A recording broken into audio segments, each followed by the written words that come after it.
যেটা বলা দরকার ছিল অনেক দিন আগেই, সেটা ফাইনালি আমরা বলতে পেরেছি। কিন্তু এরকম একটা বিষয় যেটা খুব রেলেভেন্ট, সেই মতের অমিল থেকে রাজনীতিতে সম্মানটাই আসল, আর যখন সেই সম্মানে আঘাত লাগে তখন আর পেছনে ফিরে তাকানোর সুযোগ থাকে না।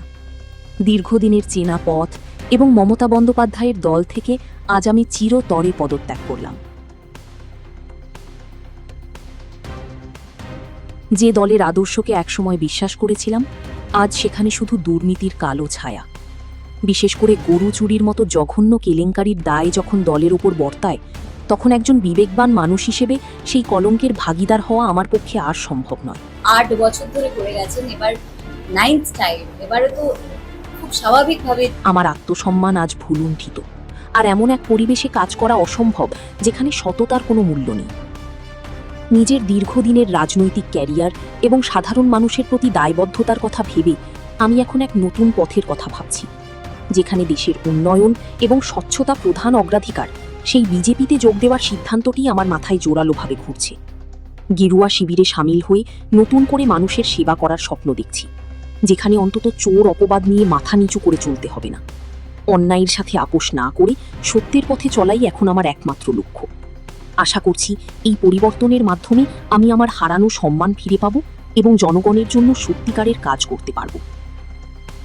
ভীষণই দুঃখের ব্যাপার। আমি একটু আগেই নিউজটা দেখছিলাম, শুনেছিলাম, মানে গাড়িতে আসার সময় দেখলাম যে আমরা সবাই চাই একটা যৌথ প্ল্যাটফর্ম তৈরি হোক, যে প্ল্যাটফর্মে অল পলিটিক্যাল পার্টি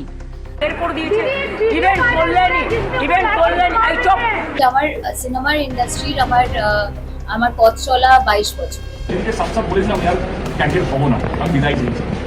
কেন, কিসের জন্য? আমরা তো হারিয়ে নিয়ে যাব।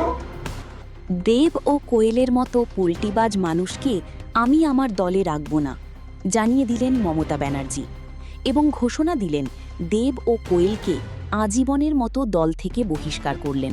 আমি যতটুকু করতে পেরেছি বা যে জায়গায় আমি আজকে পৌঁছতে পেরেছি। রাজনীতি ও ক্ষমতার পালাবদলের এই জটিল সময়ে মাননীয়া মমতা ব্যানার্জির সাহসিক ও ন্যায়নিষ্ঠ সিদ্ধান্ত সত্যিই প্রশংসাযোগ্য।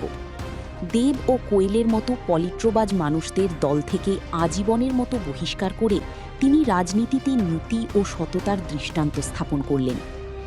দল ও দেশের মানুষের প্রতি দায়িত্ববোধ ও স্বচ্ছতা বজায় রাখার জন্য এই ধরনের কঠিন পদক্ষেপ খুবই জরুরি। তিনি স্পষ্ট করে জানিয়ে দিলেন যে ব্যক্তিগত স্বার্থপরতা ও দুর্নীতিপরায়ণতা কোনোভাবেই বরদাস্ত করা হবে না। দলের ভাবমূর্তি বজায় রাখার জন্য নীতিবোধ ও সততা খুবই গুরুত্বপূর্ণ। মমতা ব্যানার্জির এই সিদ্ধান্ত তৃণমূলকে আরও শক্তিশালী ও মানুষের কাছে আরও গ্রহণযোগ্য করে তুলবে। আমরা সকলেই ওনার এই সাহসী সিদ্ধান্তকে স্বাগত জানাচ্ছি ও তৃণমূলের প্রতি আমাদের অবিচল সমর্থন প্রকাশ করছি। এই সিদ্ধান্ত অন্যান্য রাজনৈতিক দলগুলিকেও তাদের অভ্যন্তরীণ দুর্নীতি ও স্বার্থপরতা নিয়ন্ত্রণে উৎসাহিত করবে বলে আশা করি।